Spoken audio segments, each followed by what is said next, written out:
nggak usah lebay maca orang soleh gitu. Ya udah, ketika agama atau syariat sudah memberikan kemudahan, jangan ditawar. Udah. 4 syarat bagi musafir bolehnya sholat qashar. Yang pertama tadi apa? Bagaimana hukum sholat di atas kendaraan.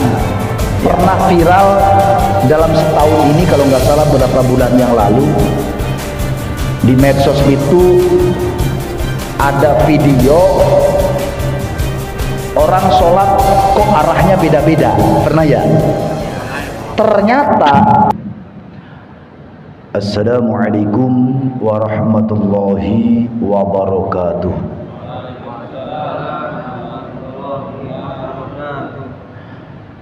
Alhamdulillahilladzi khalaqal mauta wal hayata liyabluwakum ayyukum ahsanu amala. Asyhadu an la ilaha illallah wahdahu la syarikalah wa asyhadu anna sayyidana Muhammadan abduhu wa rasuluhu alladzi la nabiyya ba'dah. Allahumma salli wa sallim ala sayyidina wa habibina wa syafi'ina wa maulana Muhammadin wa ala alihi wa ashabihi ajma'in, amma ba'd. Hadirin yang dimuliakan Allah Subhanahu wa taala, sebagaimana rutinitas thalabul ilmi taklim ba'da maghrib setiap ahad kedua, pembahasan tentang fikih, yang pada kesempatan malam hari ini kita akan membahas tentang bolehnya mengqashar sholat bagi musafir. Apa saja catatan pembolehan musafir mengqashar sholat? A'udzu billahi minasyaitonir rajim. Bismillahirrahmanirrahim. Wa yajuzu lil musafiri qasru sholatir rubaiyati bi arba'ati syara'ita. Wa yajuzu, boleh, dan boleh lil musafiri, bagi musafir, orang yang melakukan perjalanan.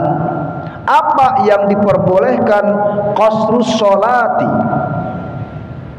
ar-rubaiyati, yaitu meringkas sholat yang jumlahnya 4 rakaat, bi arba'ati syara'ita, dengan 4 syarat. Yang pertama, ayyakuna, keberadaan safaruhu, perjalanannya, perjalanan musafir, fi ghairi maksiatin, bukan karena di dalam kemaksiatan.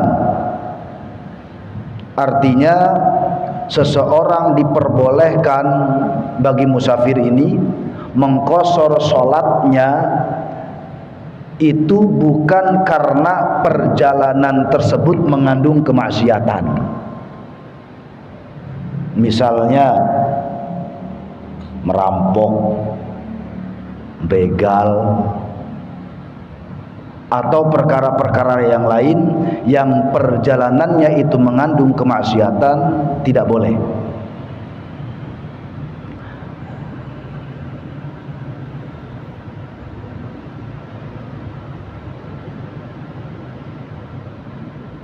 Wasafaru, dan perjalanan madhonnatul masyaqqati, itu diduga ada kesukaran. Kenapa diperbolehkannya qashar? Karena perjalanan itu mengandung kesukaran, kerepotan. Wahia tajallubut taisir, dan qashar sholat itu mengharapkan adanya kemudahan. Falihadza hattun minas sholatir rubaiyati rakaatani, maka oleh karena pembolehan qashar sholat, yang diperbolehkan batasan sholat yang 4 rakaat menjadi 2 rakaat. Wal kitabu was sunnatu wa ijma'ul ummati ala jawazil qasri, pembolehan mengqashar meringkas sholat itu berdasarkan Al-Quran, As-Sunnah, dan ijma' para ulama. Al-mubah at-tawil, jadi pembolehannya karena perjalanan tadi jauh, perjalanan panjang.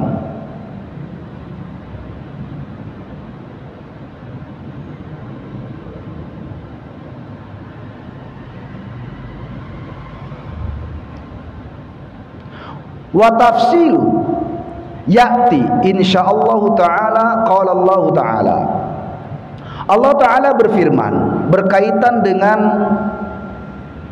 penjelasan tentang bolehnya mengqashar salat. A'udzu billahi minasyaitonir rajim. Bismillahirrahmanirrahim. Wa idza darabtum fil ardi falaysa 'alaikum junahun an taqsuru minas salati in khiftum. Wa idza darabtum, dan ketika melakukan perjalanan kalian. Doroba di sini maknanya banyak, walaupun pada umumnya doroba itu bermakna memukul. Doroba juga bisa bermakna menjejakkan kaki,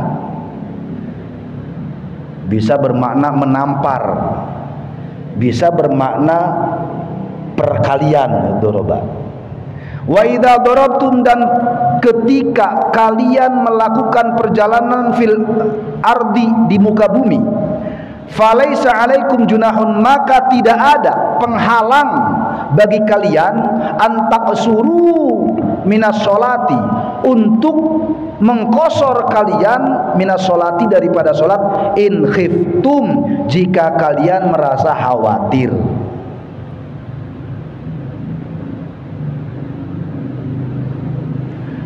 Wadorbu, makna dorbu dalam ayat wa idza darabtum fil ardi, as-safaru maknanya perjalanan. Wa fi sahihaini, dan di dalam kitab Sahih Bukhari dan Sahih Muslim, an Ibnu Mas'ud, dari riwayat Ibnu Mas'ud radhiyallahu anhu, qala, beliau berkata, Ibnu Mas'ud, shallaitu, aku salat ma'a Rasulillahi, bersama Rasulullah sallallahu alaihi wasallam, rakaataini, dua rakaat. Wa ma'a Abi Bakrin, dan bersama Abu Bakar, rakaataini. Wa ma'a Umar, rakaataini, dan bersama Sayyidina Umar, rakaatain, dua rakaat. Jadi ini kesaksian Ibnu Mas'ud berkaitan dengan mengqashar salat yang 4 rakaat menjadi 2 rakaat. Wa qala Ibnu Umar berkata, safartu, aku melakukan perjalanan jauh, ma'a Rasulillah, bersama Rasulullah sallallahu alaihi wasallam, wa Abi Bakrin, dan Abu Bakar, wa Umar, dan Umar, wa kanu yusalluna, dan mereka semua melaksanakan salat az-zuhra, salat zuhur, wal asra, dan salat asar, rakaataini, 2 rakaat. Ini riwayat Ibnu Umar yang membuat kesaksian tentang salat qashar zuhur dan asar 2 rakaat.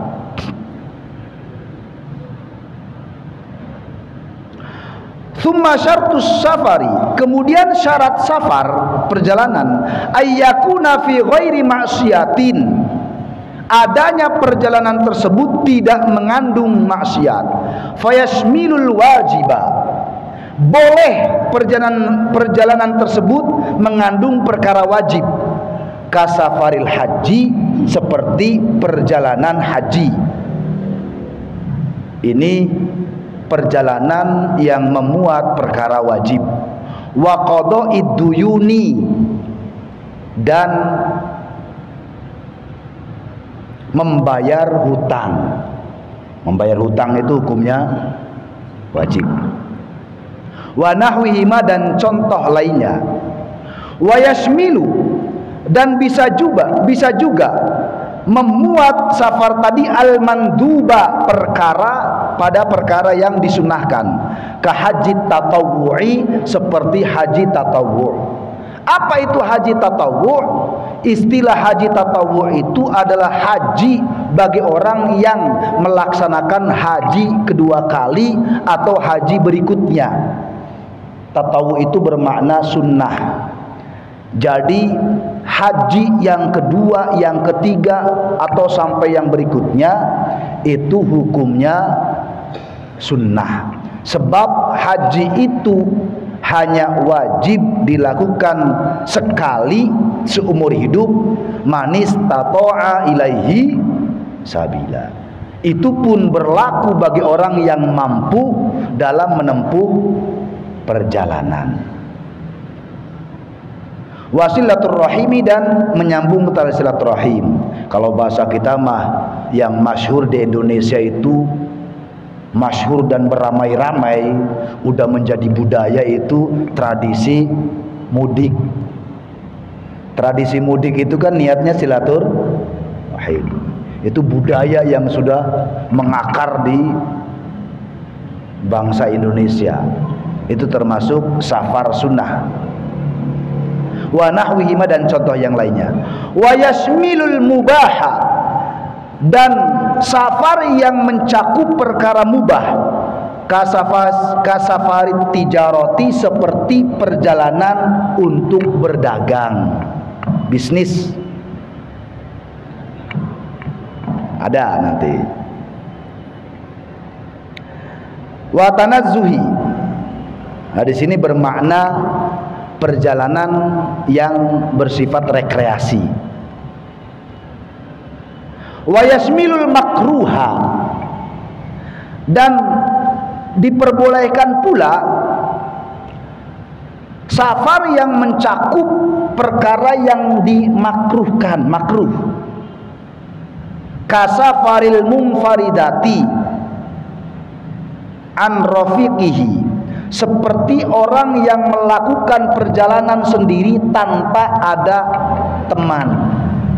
Jadi di dalam syariat, meskipun safar itu perkara manusia, sisi kemanusiaan, namun syariat itu memakruhkan seseorang ketika melakukan perjalanan jauh sendiri. Itu hukumnya makruh sendiri, tapi boleh, diperbolehkan untuk mengkosor.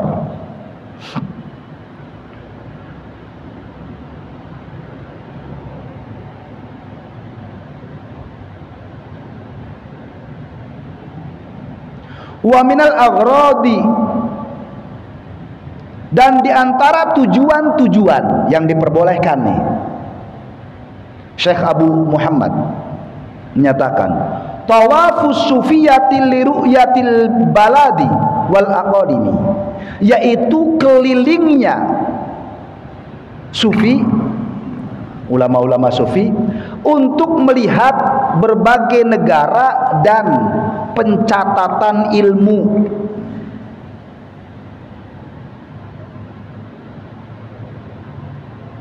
Itu catatan yang pertama,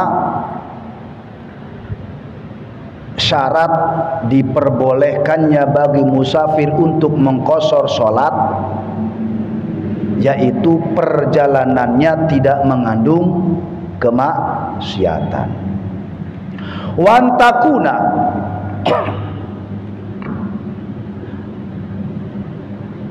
wantakuna masafatuhu, syarat yang kedua adanya jarak perjalanan sitata asyara farsahon, yaitu 60 pos. Istilah farsah di sini zaman dulu dalam medan peperangan itu ada istilah pos. Dari pos yang satu ke pos berikutnya itu ada ukuran-ukuran tertentu yang sudah menjadi kesepakatan. Lah kalau bahasa sekarang itu kurang lebih 88 km bolehnya mengqashar sholat. Yustaratu, disyaratkan, fi jawazil qasri, dalam pembolehan mengkosor, meringkas salat. Kaunus safari tawilan, adanya perjalanan itu jauh. Jauh.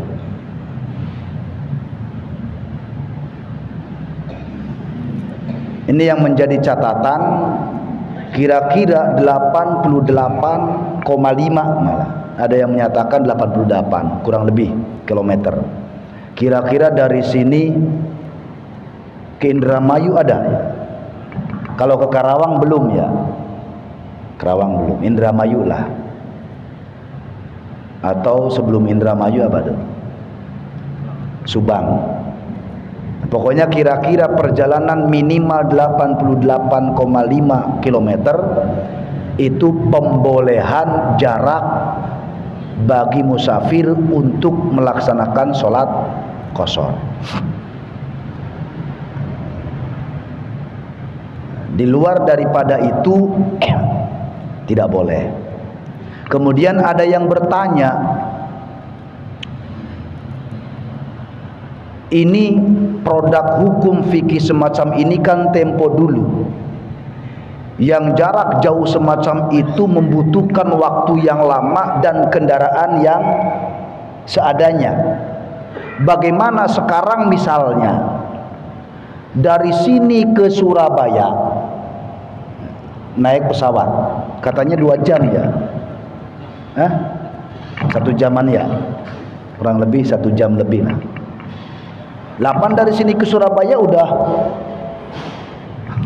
1000 gak ada ya. Boleh tidak? Mangkaning dari sini ke Surabaya. Ini nanti juga akan dibahas bagaimana jarak perbandingan dengan sholat jamak sama. Sholat jamak dengan qashar sama, ketentuannya sama syaratnya. Kalau kita sudah niat melakukan perjalanan sebelum zuhur, sebelum zuhur kita sudah niat, maka ketika berangkat dari rumah karena sudah ada niat, itu boleh diqashar. Yang penting jarak perjalanannya memenuhi syarat.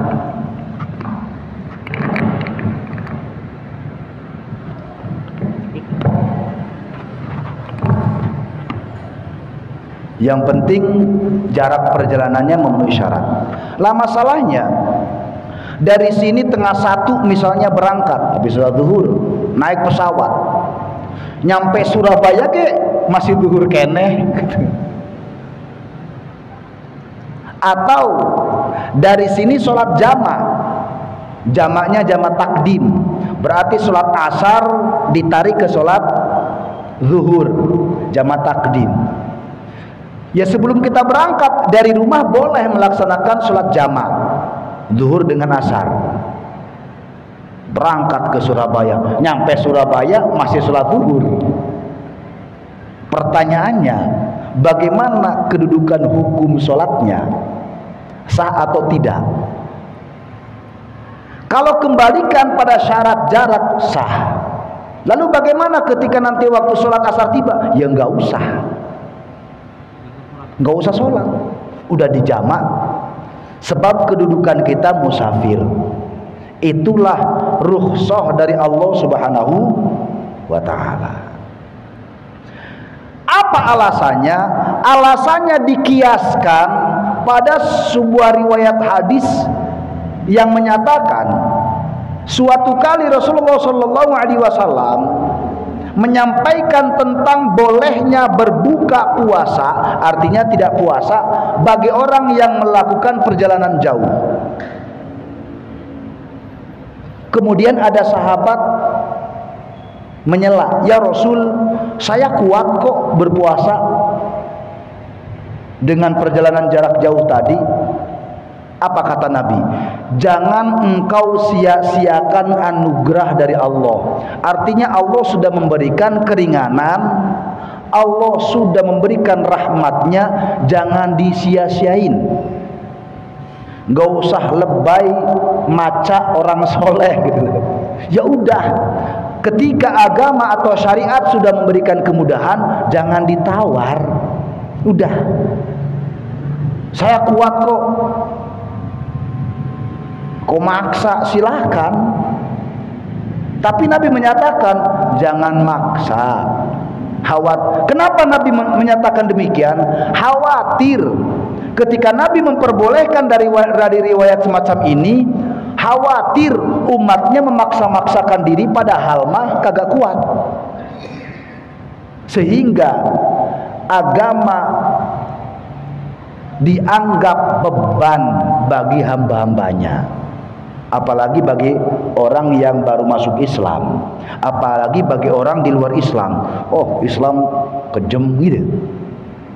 Sehingga Nabi memberikan jawaban semacam itu. Jangan engkau menawar anugerah rukhsah, keringanan syariat Allah untukmu. Udah, syariat sudah memperbolehkan, jangan ditawar gitu. Maka kalau saya ketika melakukan perjalanan mudik atau pulang kampung lagi puasa Ramadan misalnya, ya udah, ketika memang Allah menghendaki demikian, saya tidak akan puasa. Cuman bedanya nih, puasa dengan sholat. Kalau sholat sudah diperbolehkan, dari berangkat sholat qashar atau jamaah. Kalau puasa tidak. Lakukan dulu perjalanannya menempuh jarak yang disyaratkan, setelahnya boleh. Itu bedanya di situ. Kalau puasa tempuh dulu jaraknya, sebab khawatir nggak jadi. Kalau sholat bisa ditebus waktu itu juga. Kalau puasa kan enggak. Nih tadi misalnya melakukan perjalanan ke Indramayu lah, yang udah cukup deketan dah. Kan kita udah sholat dari rumah, sholat jamaah. Baru di Karawang ada yang nelpon saudara dari Bekasi, kita suruh balik lagi. Ya, Mangkaning Karawang belum memenuhi syarat. Gugurlah sholat jamaknya karena belum melampaui jarak tempuh yang diperbolehkan. Artinya sholat normal kembali waktunya kalau puasa nggak bisa. Kalau sholat waktunya masih. Kalau puasa kita batalin nih, baru berangkat udah niat ini saya melakukan perjalanan jauh, makan iya kalau nyampe jaraknya. Kalau tidak sampai berdosa.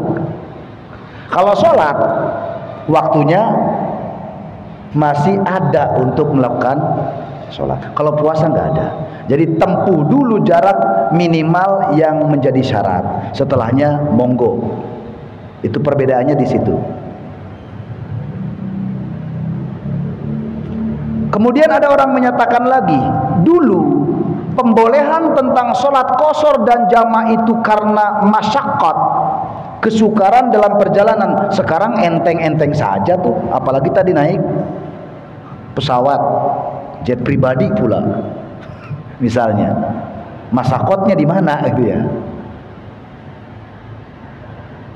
Syariat tetaplah berlaku, namanya syariat tetap berlaku. Yang penting syarat ini terpenuhi. Wa ayyakuna muaddiyan li sholatir rubaiyati. Syarat yang ketiga bolehnya mengqashar sholat adalah sholatnya itu sholat yang dikerjakan saat itu. Muaddiyan itu sholat adaan, bukan qadha. Muaddiyan yang bersifat adaan, bukan sholat qadha. Saya mau menjamak sholat qadha, nggak bisa.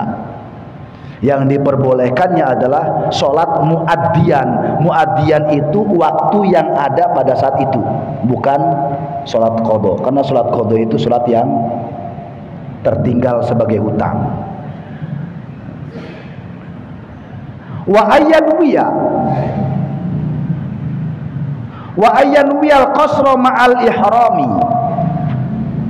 Hendaknya seseorang niat, musafir ini, al-qasra, niat qasar, ma'al ihrami, bersamaan dengan takbiratul ihram. Jadi ketika takbiratul ihram lah dia niatnya qasar.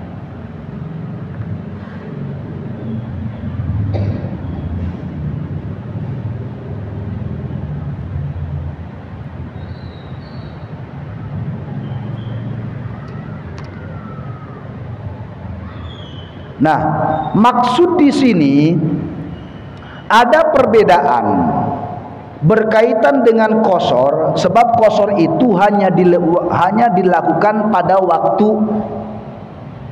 adaan. Beda dengan jamak. Jamak ada salah satu waktu yang ditarik. Sholat yang kedua, zuhur dengan asar, asarnya ditarik ke sholat zuhur. Sebenarnya asarnya bukan adaan, tapi ditarik kepada sholat zuhur. Namanya jamak takdim, maka dilaksanakan di sholat zuhur. Sementara kalau sholat jamak takhir, nih, sholat jamak takhir syaratnya adalah, misalnya karena berbagai halangan di perjalanan, waktu zuhur tiba repot, misalnya di tol, udah mah di tol macet pula, akhirnya dia niat, saya hendak sholat jamak takhir. Ketika niat sholat jamak takhir, hendaklah niat jamak takhirnya itu diniati ketika sholat zuhurnya. Karena ada halangan, ya Allah, saya niat sholat jamak takhir. Artinya zuhurnya nanti dilaksanakan di sholat asar. Itu namanya niat jamak takhir, itu di sholat awalnya sudah diniatkan. Sama demikian juga maghrib dan isya, sama seperti itu. Ada juga yang namanya jamak qasar. Jadi ada sholat qasar, ada sholat jamak, ada sholat jamak qasar. Kalau sholat qasar hanya dilakukan di sholat di waktunya, sholat zuhur, maka laksanakan sholat zuhur pada waktunya sholat zuhur yang 4 rakaat jadi 2. Jalan lagi, waktu sholat asar tiba, berhenti, melaksanakan sholat asar dengan niat qasar 4 rakaat jadi 2 rakaat. Sholat maghrib, maghrib nggak bisa diqasar, 1,5 gitu. Sholat isya bisa diqasar. Lalu perbedaannya, kalau sholat jamak, kalau sholat jamak takdim berarti asar di sholat zuhur, itu boleh dilakukan sebelum berangkat. Yang penting sudah ada niat melakukan perjalanan. Zuhur dengan asar, waktu asar ditarik ke sholat zuhur, namanya jamak takdim. Atau dengan berbagai alasan zuhurnya mau dilaksanakan di waktu sholat asar, maka disebut jamak takhir. Kalau hanya sekedar niat jamak, masing-masing dilakukan dengan 4 rakaat. Demikian pula dengan maghrib dan isya. Tapi bedanya, kalau maghrib tetap 3, isya tetap 3. Beda dengan qasar. Qasar, jamak qasar. Mau jamak takdim, misalnya asar ditarik ke sholat zuhur, maka zuhur dulu laksanakan 2 rakaat. Setelah zuhur dilaksanakan 2 rakaat, lalu melaksanakan setelah salam langsung melaksanakan sholat asar 2 rakaat. Ini namanya sholat jamak qasar takdim. Sholat jamak qasar takhir berarti zuhurnya ditarik ke sholat asar, zuhur 2 rakaat, asar 2 rakaat. Lah lebah maghrib dan isya jamak takdim qasar. Maghribnya tetap 3 rakaat, isyanya 2 rakaat. Atau jamak takhir di waktu isya, isyanya dengan qasar 2 rakaat, maghribnya tetap 3 rakaat. Lalu bagaimana kondisi sholat yang diniati? Zuhur dengan asar jamak takdim, maka niatkan sholat zuhur dulu baru asar. Beda dengan sholat jamak takhir. Zuhur ditarik ke asar, di waktu asar sholatkanlah asar dulu karena milik asar, baru sholat zuhur. Jadi sesuai siapa yang memiliki waktu. Kalau jamak takdim yang memiliki sholat zuhur berarti niatnya zuhur. Kalau jamak takhir sholat asar dan zuhur, maka pemilik waktunya adalah sholat asar, laksanakan dulu sholat asar. Jadi itu ketentuannya, Pak ya. Sholat subuh jangan diganggu gugat. Lah dikosor jadinya sholat witir, lo kan gak mungkin, gak ada. Timbang 2 rakaat masih didiskon. Jadi itu 4 syarat yang diperbolehkan bagi musafir untuk meringkas sholat yang berjumlah 4 rakaat. Tentu kalau qasar itu hanya berlaku di masing-masing waktunya. 4 syarat bagi musafir bolehnya sholat qasar. Yang pertama tadi apa? Perjalanannya tidak mengandung kemaksiatan. Yang kedua, jarak tempuh syaratnya itu minimal 88,5 km. Yang ketiga, syaratnya sholat yang dilakukan 4 rakaat tadi yang menjadi 2 rakaat itu sholat adaan. Adaan itu di waktunya, bukan qadha. Qadha nggak boleh dikosor. Yang keempat, niat kosornya dilakukan bersamaan dengan takbiratul ihram. Wallahu a'lam bishawab. Mungkin ada pertanyaan sebelum ditutup? Silakan. Silakan. Di kendaraan, kalau kita kan surat kendaraan itu kan nggak memakai syarat. Apakah kita wajib mengontrolnya? Ya, pertanyaan bagus nih. Bagaimana hukum sholat di atas kendaraan? Ya. Jadi ada 2, Pak, cara sholat di kendaraan. Yang satu bersifat wajib. Yang bersifat wajib ini karena memang memenuhi syarat. Yang 2 bersifat wajib tapi tidak memenuhi syarat. Misalnya wajib memenuhi syarat, dia bisa bersuci, tempatnya suci ya. Memulai sholat usahakan menghadap kiblat. Setelah dalam sholat itu arah kemana terserah. Misalnya kita naik kereta, kita tidak berdaya. Kalau naik kendaraan pribadi mah berhenti dulu, enak. Ini kendaraan umum yang gak mungkin bisa kita ngatur. Di bis, di kereta, di kapal laut, kapal udara. Usahakan pertama kali memulai sholat menghadap kiblat. Usahakan, kalau nggak bisa ya nggak apa-apa. Setelah usahakan menghadap kiblat ketika mulai, setelahnya tahu menghadap kemana, itu bukan urusan kita. Kita serahkan pada Allah. Sholatnya tetap sah. Sholatnya tetap sah. Pernah viral dalam setahun ini, kalau nggak salah beberapa bulan yang lalu, di medsos itu ada video orang sholat kok arahnya beda-beda. Pernah ya? Ternyata itu dilakukan di kapal laut. Kita husnudzon, Bisa jadi ketika dia memulai benar menghadap kiblat. Lah kan yang namanya sholat, tahu-tahu kapal belok.